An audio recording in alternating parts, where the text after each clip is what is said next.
latihan soal supaya kita lebih mudah memahami dalam bab ikatan ion ini.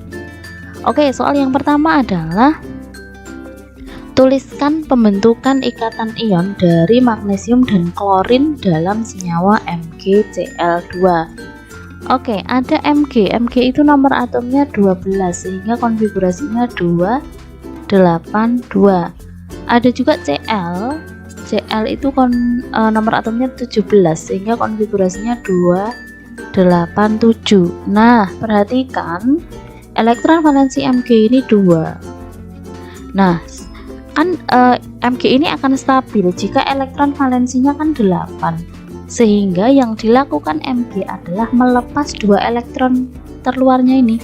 Jadi ini dilepas ya, supaya elektron valensinya jadi 8. Nah gitu.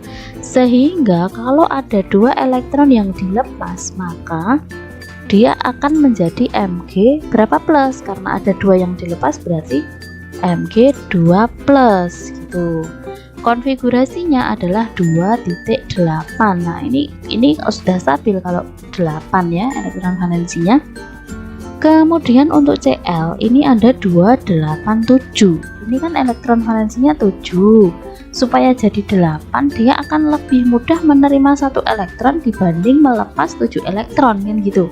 Jadi dia ini akan menerima berapa elektron tadi? 1 elektron supaya ini jadi 8 gitu loh. Sehingga karena dia tadi menerima 1 elektron, maka dia akan menjadi Cl- dengan konfigurasi 288. Oke? Paham? Nah, sampai sini ternyata Mg itu tadi melepasnya 2 plus. Sementara Cl menerimanya cuma 1. Nah, padahal ini supaya mereka itu sama-sama bisa memberi dan menerima, itu kan yang diberikan dengan yang menerima jumlahnya harus sama. Nah, sehingga ini Cl-nya ini dikali dengan 2 gitu loh. Ya, dikali 2 karena M plusnya 2. Nah, ini Cl-nya baru 1, min-nya baru 1, berarti harus dikali 2. Nah, sehingga Mg-nya 1, Mg-nya 1, terus Cl-nya 2. 1 itu tidak usah ditulis, jadi menjadi MgCl2 gini ya. Nah, kalau mau kita gambarkan struktur Lewisnya dari MgCl2, maka gambarnya akan menjadi seperti ini teman-teman. Mg tadi berapa plus? 2 plus gitu ya. Kalau 2 plus berarti kan dia sudah nggak punya elektron yang di sekeliling kan. Lalu mengikat Cl. Cl itu minus ya tadi, berarti elektronnya 8 gini. Ini minus, ini dikali 2, berarti ini gini teman-teman, dikali 2 Cl minus gitu ya. Oke, seperti itu teman-teman. Lalu kita ke latihan soal yang kedua. Diketahui unsur-unsur P, Q, R, S, dan T dengan nomor atom berturut-turut 12, 13, 14, 15, dan 35. Ikatan ion dapat terjadi antara atom-atom unsur titik-titik. Oke, kalau ditanya ikatan ion itu akan terjadi antara unsur yang mana, berarti kan kita harus tahu dulu konfigurasinya. Kemudian siapa yang melepas, siapa yang menerima kan kita harus tahu. Maka kita bisa mengerjakan soal ini dengan cara menuliskan konfigurasinya dulu masing-masing. P itu nomor atomnya tadi 12, berarti konfigurasinya kan 282. Kemudian Q nomor atomnya 13, konfigurasinya 283. R nomor atomnya 14, konfigurasinya 284. S nomor atomnya 15, konfigurasinya 285. Dan T nomor atomnya 35, konfigurasinya 2818. Ini kan 28 biar jadi 35 berarti tambah 7, 28 18 7. Oke. Nah, ini ditanya mana yang bisa menjadi atau berikatan secara ion ya, secara ionik. Nah, sehingga kita butuh karena yang ditanya adalah ikatan ion, kita butuh ada yang melepas elektron dan ada yang menerima elektron gitu ya.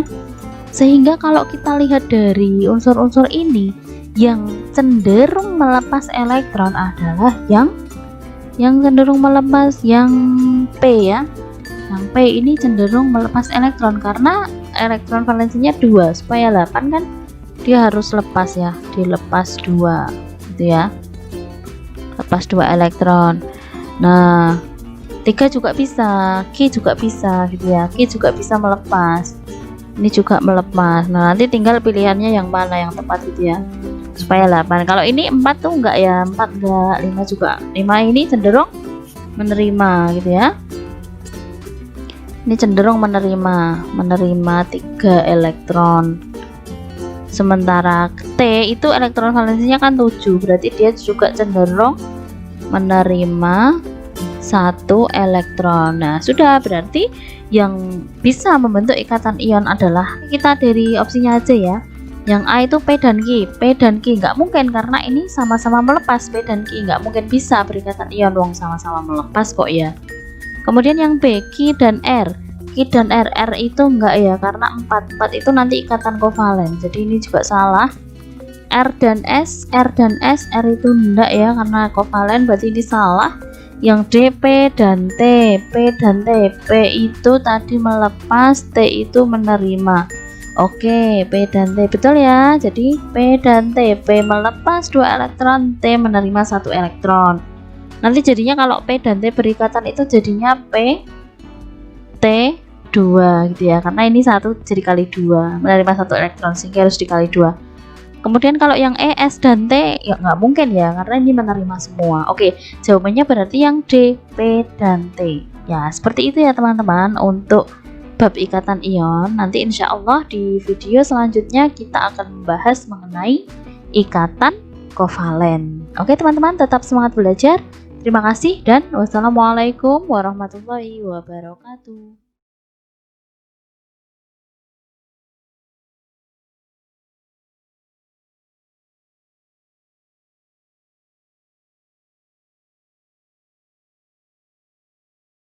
Sudah, jenisnya sudah, pembentukannya sudah, definisinya sudah, kita ke contoh soal. Nah, contoh soalnya seperti ini teman-teman.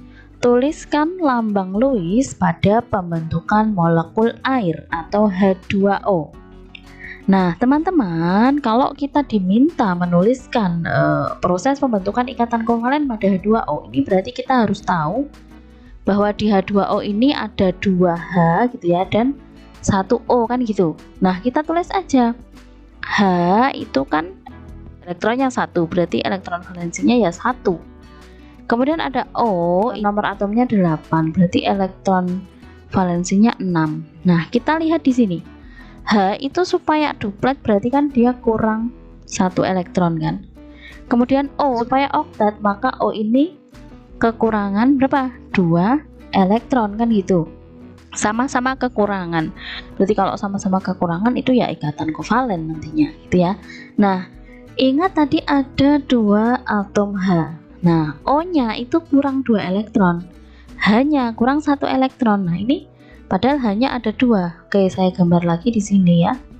H1 berarti kurang 1 elektron kan gitu. Nah, kalau molekulnya seperti ini mungkin teman-teman agak merasa kesulitan. Jadi kalau ada seperti ini, itu kan jumlah atom H-nya kan 2, jumlah O-nya kan 1. Nah, teman-teman ingat saja kalau jumlahnya nggak sama seperti ini ya, masing-masing unsurnya tidak sama, maka yang jumlahnya paling sedikit itu berada di tengah, atau kita sebut sebagai atom pusat ya. Jadi O itu berada di tengah sebagai atom pusat ya, karena dia jumlahnya lebih sedikit ya, sehingga O itu kita gambarkan di tengah. Oke, di sini ya teman-teman, O itu kita gambarkan di tengah. O tadi kekurangan 2 elektron ya, kita gambarkan dulu lambang Lewisnya. Ada 6 elektron valensi, 1 2 3 4 5 6. Nah, kalau seperti ini maka kekurangan dua elektron itu, satu dari H, satu juga dari H gitu ya. Sehingga hanya kita gambar di sini teman-teman. H. Ini punya satu elektron tadi. H sebelah kanan punya juga satu elektron. Nah, kalau sudah seperti ini, kita bisa hitung elektron masing-masing. Nah, pada H ini, H yang sebelah kiri itu kan dia sudah 2 elektron, berarti sudah duplet. Kemudian H sebelah kanan dia juga sudah 2 elektron, karena duplet juga. Nah, ini sudah duplet. Kemudian kita hitung yang O teman-teman. O ini di tengah ini ya, di tengah ini. Nah, O ini punya berapa? 1, 2, 3, 4, 5, 6, 7, 8. Punya 8 elektron. Berarti sudah oktet. Nah, untuk atom H sudah duplet, untuk O-nya sudah oktet. Berarti ini sudah stabil ya, karena sudah memenuhi aturan oktet dan duplet. Nah, ini H2O ini kalau mau kita gambarkan dengan rumus garis bisa aja ya teman-teman. Jadi H, kemudian ini strip gini O. Stripnya kenapa cuma satu? Karena hanya satu pasang elektron antara O dan H kan gitu. Nah, terus ini juga gini ya, jadi gambarnya seperti ini teman-teman. Oke, ini adalah jenisnya adalah ikatan kovalen tunggal, tapi ada 2 ikatan memang antara O dan H. Oke teman-teman, jadi seperti itu penjelasan mengenai ikatan kovalen teman-teman. Insya Allah nanti selanjutnya kita lanjutkan pembahasan lagi masih mengenai ikatan kovalen ya. Sampai di sini dulu pembahasan kita. Tetap semangat teman-teman. Terima kasih dan wassalamualaikum warahmatullahi wabarakatuh.